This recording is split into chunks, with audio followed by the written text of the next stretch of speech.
क्या पूरा मामला है कि 12/5/2024 को मोहनलालगंज में एक मुकदमा लिखा गया है जिसमें महिला सुबह सुबह टहलने गई। उसी का बगल में खेत था, किसान पथ के बगल में, तो वो अपने खेत के पास बैठी थी। दो लुटेरे आते हैं मोटरसाइकिल से, पल्सर से, और थोड़ा सा आगे जाते हैं, फिर लौटते हैं, फिर उसे किसी का नाम पूछते हैं और उसकी चेन खींच करके चले जाते हैं। ये घटना तो ये मोहनलालगंज की हुई। 18/5 को कृष्णा नगर में इसी तरह से ये एक महिला अपने घर में थी। वो निकलती हुई घर से बात करती हुई बाहर आके चबूतरे में बैठ गई। एक स्कूटी सवार दो व्यक्ति आते हैं और आगे थोड़ा सा गए, फिर लौटे, फिर उस महिला से कुछ पूछा, उसकी चेन खींचा और ये भाग गए। एक तीसरी घटना 1/4 को कृष्णा नगर में और हुई थी। उसमें भी चेन स्नेचिंग हुई थी, चेन खींच करके इसी तरह से भाग गए थे। उसमें भी पल्सर गाड़ी प्रयोग हुई थी। तो ये चूँकि 3 घटनाएं लगातार हो गई, इन घटनाओं को चैलेंज में लेते हुए हमारी जो टीम पुलिस साउथ की पुलिस की टीम है, साउथ जोन की, वो कृष्णा नगर सर्विलांस, ये सब लगी थी। और इसमें जो मुलजिम पकड़े गए हैं उसमें एक कमलेश तिवारी है और जो दौलतगंज ठाकुरगंज का रहने वाला है, और दूसरा सलमान अली है, वो भी वहीं का रहने वाला है। एक नदीम है जो चौक का रहने वाला है, और एक अनुज रस्तोगी है। ये पकड़े गए हैं। तो जो इसमें अभियुक्त हैं, मुख्य अभियुक्त हैं, वो कमलेश तिवारी और सलमान है, जो चेन स्नेचिंग का काम करते हैं। इनकी लंबी चौड़ी क्रिमिनल हिस्ट्री भी है, पहले भी ये जेल जा चुके हैं लूट में और चोरी में, और इन पर गैंगस्टर भी लगा हुआ है। ये अभियुक्त चोरी की या किसी से मांग के बाइक का प्रयोग कर, बाइक या स्कूटी प्रयोग करते हैं। इस घटना में एक स्कूटी जो प्रयोग की गई वो नदीम की है।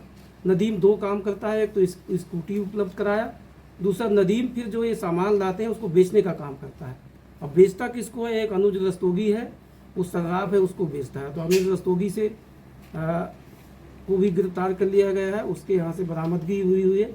जो इन घटनाओं में जो चेन लूटी गई थी वो तीनों चेन बरामद हो गई हैं। इसके अलावा एक घटना और महानगर में दिसंबर में हुई थी, न्यू हैदराबाद में चोरी हुई थी, जिसमें ज्वेलरी भी गई थी और एक रिवॉल्वर भी गई थी। तो उस ज्वेलरी का कुछ पार्ट भी मिल गया है, और बाकी उसमें उस घटना में कमलेश तिवारी मुलजिम रहा है। साथ ही उसमें अन्य अभियुक्त रहे हैं जिनका नाम डिस्क्लोज करना ठीक नहीं है। आगे उसको वर्कआउट किया जाएगा और रिवॉल्वर की बरामदगी की जाएगी।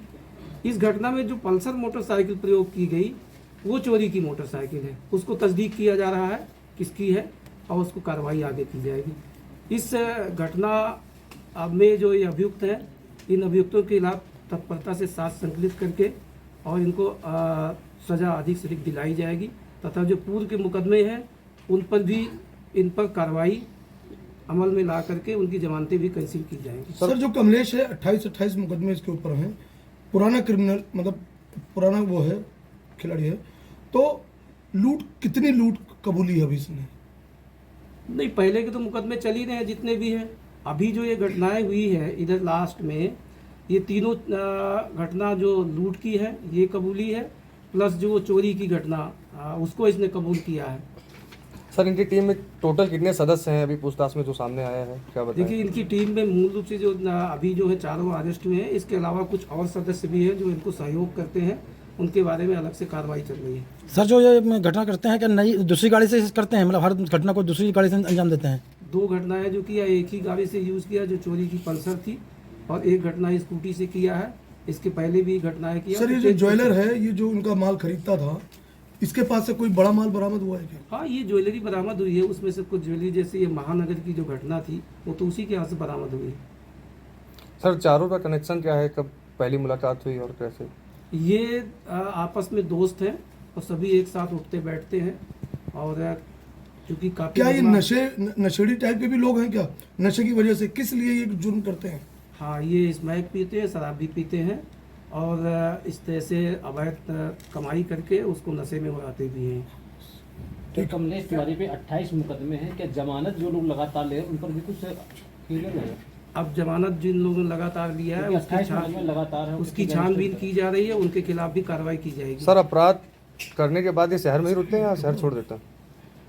नहीं, शहर में ही रुकते हैं, कभी छोड़ देते हैं, सब दूसरी जगह चले जाते हैं, क्योंकि शहर तो बहुत बड़ा है। सर, एक सवाल है कि बताइए जो अपराधी हैं इनका फैमिली बैकग्राउंड कैसा है, इनके फैमिली के लोग कैसे हैं, क्या जाति इनके परिवार के लोग हैं? बहुत नहीं है, मध्यम श्रेणी के हैं। जैसे ये कमलेश तिवारी है, इसके पिता एक छोटी सी नौकरी पहले करते थे, प्राइवेट नौकरी, और इनकी माँ वृद्ध है, और कमलेश तिवारी के पिता की डेथ हो चुकी है। इसी प्रकार से ये भी जो नदीम है, गाड़ी चलाता है, मतलब कोई ऐसा इनमें से कोई ऐसा है जिसके हालात खराब हो उसकी वजह से क्राइम कर रहे हैं? नहीं, ऐसा कोई ऐसी स्थिति नहीं, कोई भुखमरी के कगार पर नहीं, ऐसा कुछ नहीं है। सर नदीम प्राइवेट गाड़ी चलाता है या किसी नहीं, प्राइवेट गाड़ी चलाता है। प्राइवेट गाड़ी चलाता है? सर पुलिस टीम कैसे आरोपियों तक पहुंची?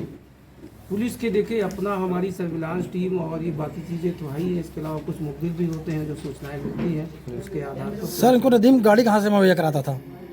नदी इस बार तो देखिए एक घटना में तो नदीम की खुद की गाड़ी है जो स्कूटी हुई है, और दूसरी ये गाड़ी जो इन्हीं ने चोरी किया था, इन्हीं लोगों ने चोरी किया तो था। क्या सर अब तक की पुलिस पूछताछ में आया जो गाड़ी दूसरी है मोटरसाइकिल कहाँ से चोरी हुई, कब चुराया था, कुछ सामने आया निकल के?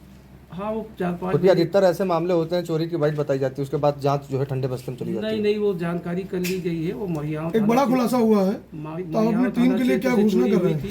और उसमें जानकारी आगे और की जा रही है, क्या कार्रवाई चल रही है। सर टीम को क्या इनाम दिया जा रहा एक है? बड़ा खुलासा हो रहा है, तो टीम के लिए जो टीम ने वर्कआउट किया है उसके लिए क्या? अभी इसमें बहुत काम बाकी है, इसलिए उसके आधार पर आगे भी हम इसको करेंगे, अनुमोदन करने के बाद। अभी फिलहाल कुछ नहीं किया।